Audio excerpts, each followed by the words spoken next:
Mitch McConnell sounds the alarm ahead of the midterms on GOP control of the Senate. What's behind his concerns? We'll take a look on this edition of Politicking.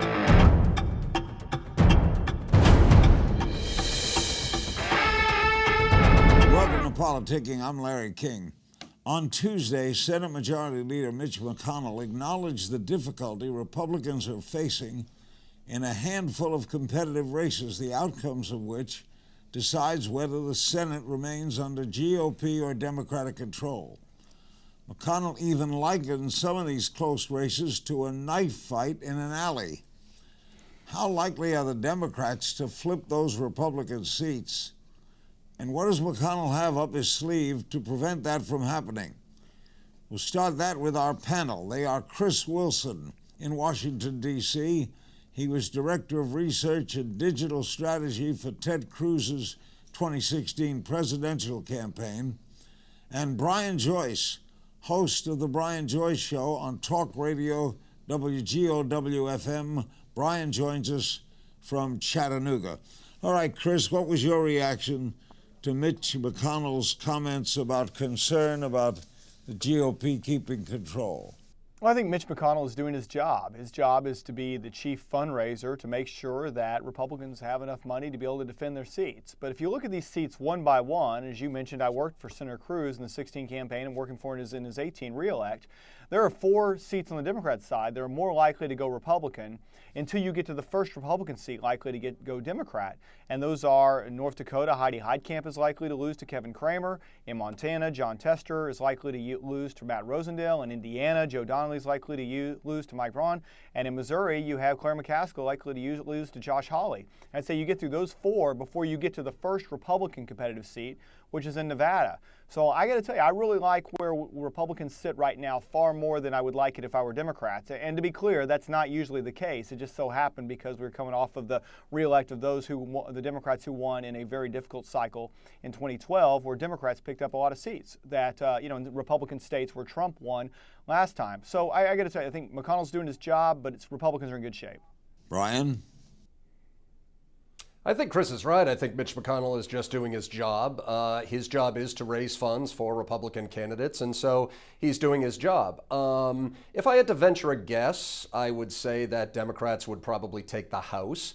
I would say that right now, I think the Senate is probably in safe hands with Republicans. I think Chris is right. For every race that a Republican could possibly lose, that Democrats could flip, the reality is there's a couple of seats there that Republicans could flip in their favor. We're talking about Montana. We're talking about North Dakota. We have a very interesting race here in Tennessee, where Phil Bredesen, the Democrat, former governor of the state of Tennessee, he is up consistently in the polls against Marsha Blackburn, the Republican congresswoman. And so we have a seat right here in Tennessee that could very easily flip to Democrats. That would be almost unprecedented, at least in recent history in Tennessee. But I think Chris is probably right. I mean, again, if I had to venture a guess, I'd say Democrats take the House and probably Republicans hold on to the Senate. Chris, is Ted Cruz in trouble? I think Beto O'Rourke is running an industry race, and he is certainly raising a lot of money. But I think one of the reasons why you have Democrats in other states struggling is because O'Rourke is cannibalizing the national fundraising. Ted Cruz will be fine. Texas is a Republican state. He has led in every single poll that has come out, both public and private, that I've seen. But, it's one of those things where it's good to flex your muscles. It's good to have to run a competitive race. And I think ultimately the Senate will be better with Ted Cruz sitting back in it again in 2019. All right, Chris is a good conservative, a strong Republican. Are you concerned, or does it bother you at all, about Bob Woodward's book, Fear? It should bother you. It does bother me. I think there's a lot of reasons why it does bother me. But I want to be candid with you, Larry. I haven't read it yet. I've read the excerpts. I did download it. Usually you'd go to the bookstore and buy it. I downloaded it as soon as it became available and had every intention to start last night, but I fell asleep instead, so I got to be honest. But having said that, I think, Bob Woodward has made a career off of a really solid journalistic success several years ago, and since then he has really furthered that career by writing books that are very critical of Republican administrations and do a lot of praising of Democrat administrations. And my challenge, the problem I have with this book, from what I'm aware of it right now, and I want to keep stating that, is it really seems like every time he writes about a Republican administration, it sort of devolves a little bit further into gossip. And we're really almost the Kitty Kelly version of what's going on in administration. And so far, I haven't really seen anything that come out from a press perspective that Michael Wolff didn't write about beforehand. And so from that standpoint, I'd love to come back on after I finish the whole book and give it full credit. But am I concerned about what he talks about? Yes. Am I concerned about the truth behind it? I think that's the bigger issue, because it's already being sort of disavowed by some of the sources behind it in the same way that Michael Wolff's was. And if we end up with another Fire and Fury remake here, then we're all going to be real disappointed whenever we're done talking about it. Ryan, have you read it? I have not read the book, and the reason I haven't read it, Larry, is because it's not telling us anything that we don't already know about the Trump White House. Let's think about it, Larry. What is Bob Woodward telling us in this book that Omarosa didn't tell us in her book? What did Omarosa tell us in her book that Fire and Fury didn't tell us in that book? What did Fire and Fury tell us that people like Rex Tillerson, John Kelly, Jim Mattis, I mean, all of these people, time and time and time again, whether it's administration insiders, whether it's a journalist, whether it's a writer, each and every one of these people, our senator in Tennessee, Bob Corker, they all indicate that this is a White House that's in total disarray and that Trump is incompetent and he's not up for the job. Now, is every single one of these people lying? If every one of them is lying, well, they're really good liars. Chris, doesn't it concern you morally about what's going on? You have to have, being logical, you have to have some concern that there's some disarray here. There's certainly a painting of disarray. And I think where I would maybe separate a little bit in terms of feeling about how I feel about it theologically or morally is I don't have an insider perspective of exactly what's occurring. And I am the last one to cast aspersions on, what's one man's disarray is another man's manner of staffing. It's I heard Josh Holmes, who was Mitch McConnell's former chief of staff, go on talk about this weekend where he said there was a comment about papers were taken off of the president's desk before he could sign them. And Josh said, well, some of us just call that staffing. And I sort of had to chuckle a little bit, having worked with a lot of elected officials, that I think there are a lot of things that go on behind the scenes, whether it's in the Senate, in the House, or in the White House, that would give all of us discomfort. The difference is we're almost living in a reality TV type of environment right now, in that the 24-hour news cycle, the proliferation of the internet news has driven us to where we are looking for the salacious story of the day. And I think that feeds these books in a way that we didn't see in past White Houses. And I think until we have a comparative point of view in terms of what was going on in the Obama White House, which Woodward didn't do that. He was only full of praise for the Obama White House. It's a little bit different for us to sit here and cast judgment on it. I will point out, though, there are more jobs available right now in the United States than there are people looking for jobs. We have an economy that is rolling into a period of unprecedented growth. And to some extent, if that's what disarray brings about, is more money in our pockets and more jobs for people in the United States, well, that's probably a little bit. When Trump said he was coming to Washington, when Donald Trump got elected, he said he was coming to shake things up. And there's no question he's done that. He's definitely doing things differently. What did you make of the op-ed piece, Brian, in the Times? Well, again, much the same here, Larry. The question is being asked, who would write an op-ed like this and what are the repercussions of an op-ed like this?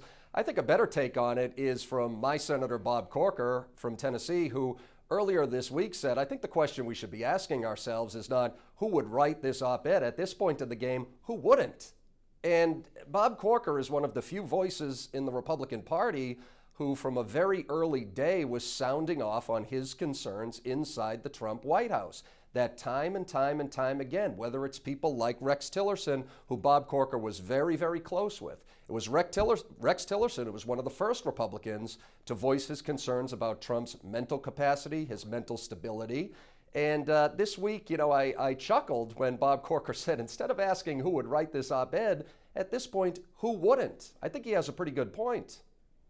Chris, President Trump, in discussing the Hurricane Florence, said that Puerto Rico was an incredible unsung success. Do you agree with that? It's difficult for me to grant the status of success into any situation in which you have a lot of as many deaths as took place in Puerto Rico.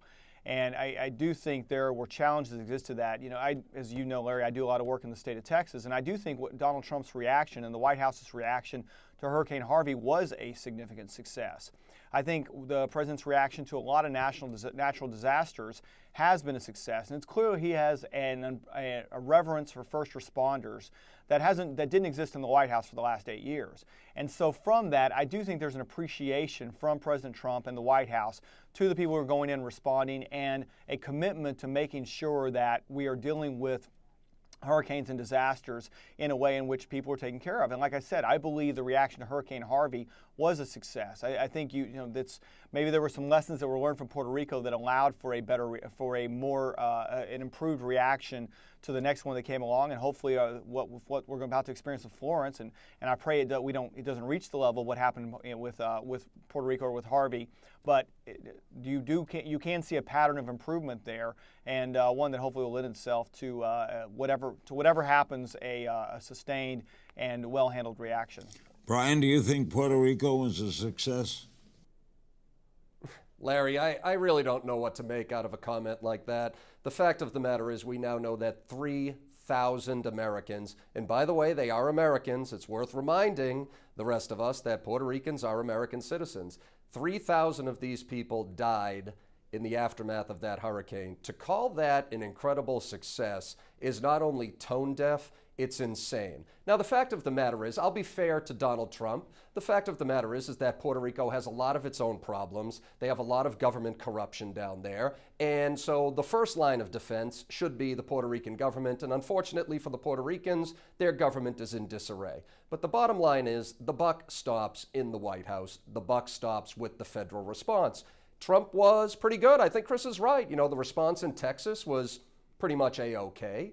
But to call Puerto Rico an incredible success it's insane. It's a slap in the face to these people who are Americans and deserve more support from us. Chris and Brian, stay right there. We'll have more politicking right after the break.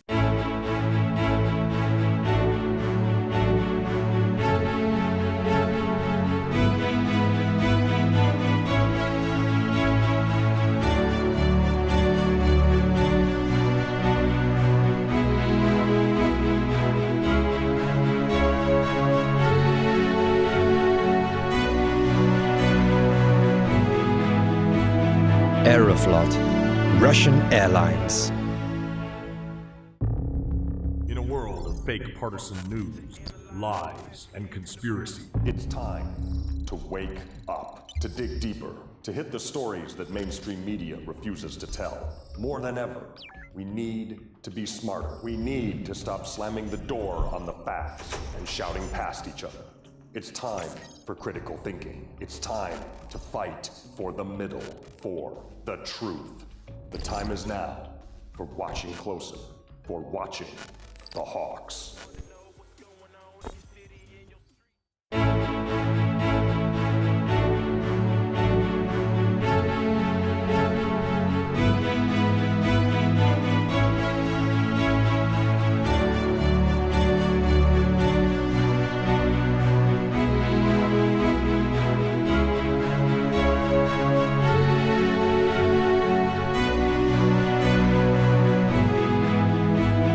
Aeroflot, Russian Airlines. Welcome back to Politicking. More now with our political panel. Chris Wilson, former Director of Research and Digital Strategy for Ted Cruz's 2016 presidential campaign. He's in Washington. And in Chattanooga, Tennessee, Brian Joyce, host of The Brian Joyce Show on Talk Radio WGOW-FM. Chris, President Trump, he's a social media powerhouse, but he's joined the chorus that asserts social media companies, giants like Facebook, Twitter, and Google, are censoring conservative voices. You agree with that? Well, there's a few things there. I do think that there is enough evidence that certain actions have been taken against conservatives that have not been taken against liberals that are unfortunate and and I hate to say require oversight, because I'm the last person to call for oversight. But having said that, there's zero debate, or there's zero ability to debate that there has been a different way of dealing with conservative versus liberals on social media. And I wasn't someone who believed this early on, but it's clearly become evident over the course of the last few months. That's point number one. Point number two is, I think when you look at the power of and the amount of media ownership that exists through Facebook or Google, it pales in comparison to what the FCC was formed to regulate in the 1930s, when you just had 3 networks and NBC Radio that were broadcasting and taking up the airwaves. And so does that mean that the government needs to get involved? Let me say, Larry, I hope not. I would like to see the social media giants sort of be able to regulate themselves and not treat conservative and liberal news sources differently than each other. And I bet Brian would agree with that. He would not want, say, Charlie Sykes to be treated differently than he is. They should be treated the same, and I would feel the same way. But having said that, that doesn't appear to be the case, or that is not the case right now, and hopefully they're able to self-correct. Brian, reportedly, Attorney General Sessions is exploring a potential investigation of social media companies. What do you make of that?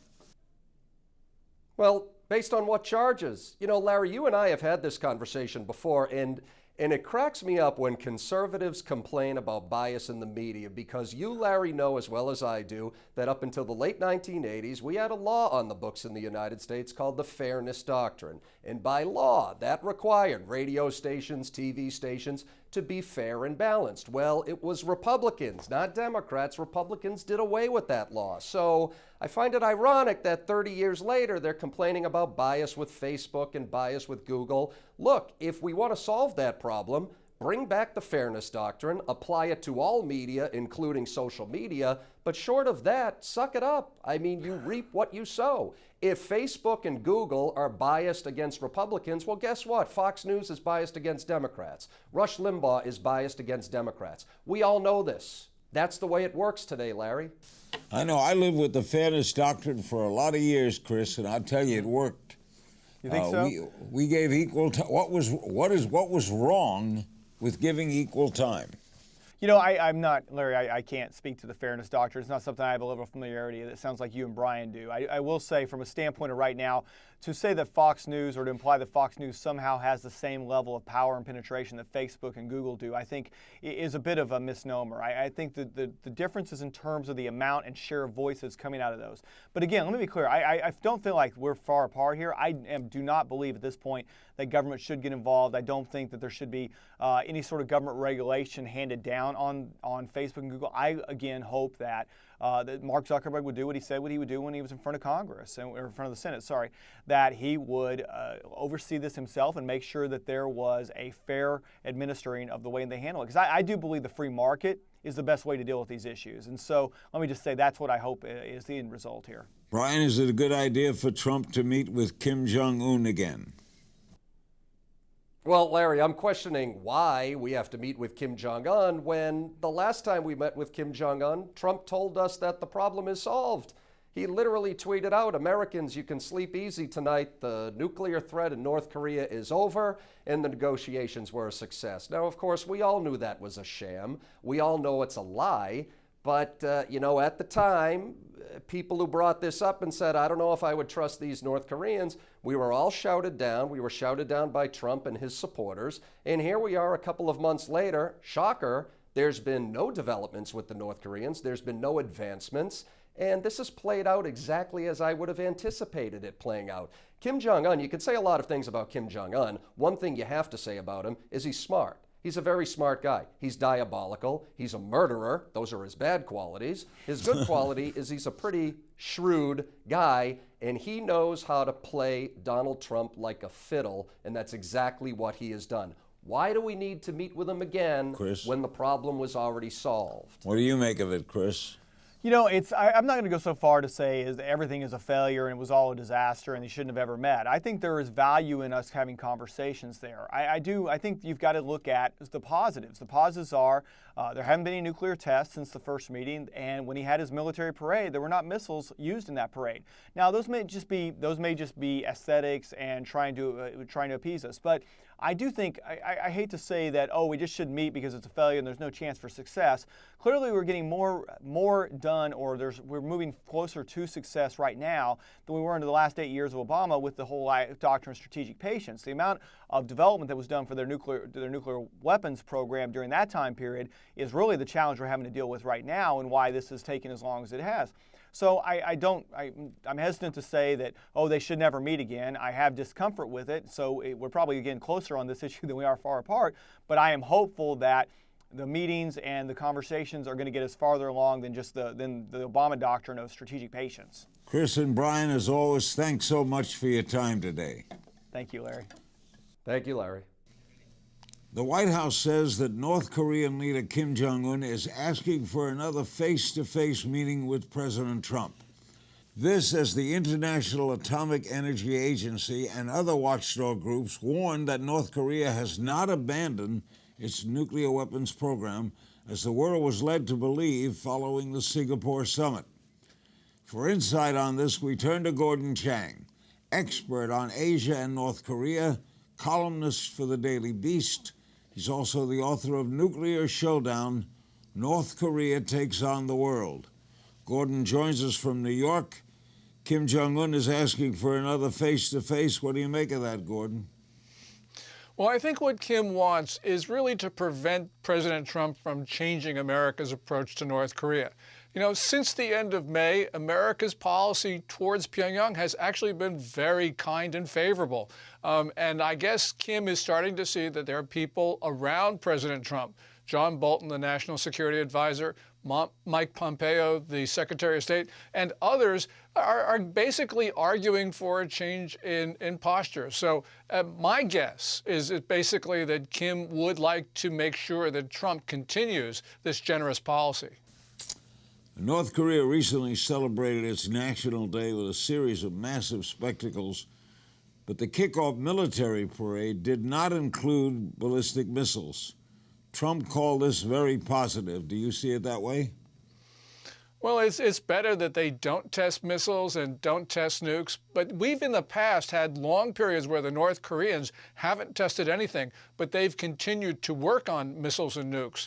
So just because we've had a couple months where there's been no big event, that is not really indicative. I think that in the parade, what they want to do is to continue their charm offensive. And that charm offensive, Larry, is not only directed against the United States, it's also towards South Korea, because Kim would like Moon Jae-in, the South Korean president, to shovel even more money into the hands of the Pyongyang regime. So what's his aim, Kim Jong-un, overall? Is it to keep ballistic missiles? Is it not? Is it to come together? What's his goal? Yeah, I'm sure his goal is to keep both his missiles and his nukes, at the same time build links with China, Russia, South Korea, even the United States. Ultimately, of course, Kim wants regime survival, and right now he's getting a lot of what he needs, so he wants to preserve the status quo, which is actually quite favorable. Long term, the one goal of the Kim family that hasn't changed over 70 years has been to take over South Korea. And right now, he has in Moon Jae-in, that South Korean president, he has someone who also wants unification. And so this is a very favorable time for Kim Jong-un, a time where he can really make progress on goals that his father and grandfather, his predecessors, were not able to make. How are the talks going between North and South Korea? Well, those are actually going to go very well. Moon Jae-in is going to Pyongyang on the 18th of this month. And right now, Moon is opening up his liaison office in the Kaesong Industrial Complex, which is this area just north of the demilitarized zone, which separates the two Koreas. When that complex had been open in the past, you had South Korean light manufacturing operations shovel somewhere in the neighborhood of $90 to $100 million a year to North Korea. And so Kim would like that opened again. Moon wants it open, but there's a problem of U.S. and UN sanctions. And so at the particular time, I think that Kim wants to get Moon on his side to gang up against the United States. According to Bob Woodward's new book, Fear, Trump in the White House, Former economic advisor Gary Cohn snatched the letter off the president's desk. If signed, would have withdrawn the United States from the U.S.-Korea Free Trade Agreement, known as KORS. What do you make of that? That's really interesting. You know, President Trump wanted to renegotiate KORS, and a lot of people in Washington, regardless of their political party, also wanted the same thing. What Trump was different, I think, than from everybody else was that he was actually willing to terminate that agreement as a bargaining ploy. You know, as it turned out, KORS was renegotiated, but there weren't really that many changes. So, you know, at the end, I guess Gary Cohn got what he wanted, and Trump went along with that. So, you know, at this particular time, you know, it's sort of scary, but it maybe worked out for the best. Russia recently launched its largest ever military exercise, several thousand Chinese troops taking part. Does this trouble you? Oh, it's certainly very troubling. What it shows is that the partnership between Beijing and Moscow is as strong as ever, and they've been cooperating in the military sphere for a number of years. In 2016, they actually had a much smaller drill, but which was even more scary, and that was the Russians and the Chinese practiced island seizing missions. And that, of course, was a warning to everybody in the region. This particular exercise, Vostok 18, is massive, almost 300,000 Russian troops. And clearly what they're trying to do is to say to the United States, you know, that China and Russia are on board against you. So, you know, we should take this and really worry about the consequences. Gordon, thank you so much. Always great having you. Oh, thank you, Larry. Gordon Chang. And thank you for joining me on this edition of Politicking. Remember, you could join the conversation on my Facebook page or tweet me at King's Things. And don't forget to use the Politicking hashtag, and that's all for this edition of Politicking.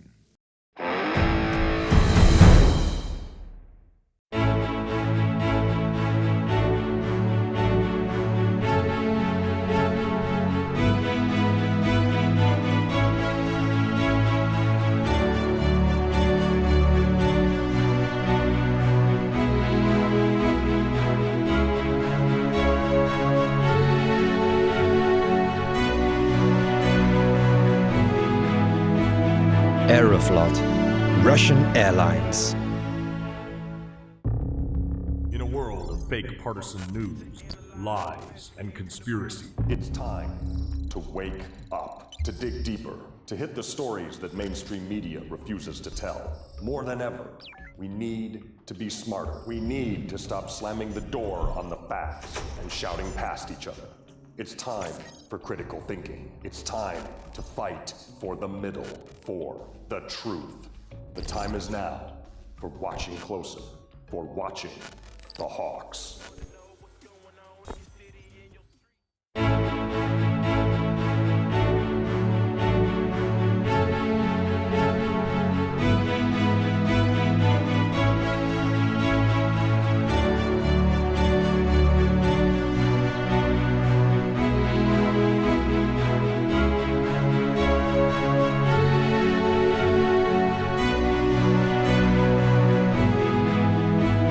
Aeroflot, Russian Airlines.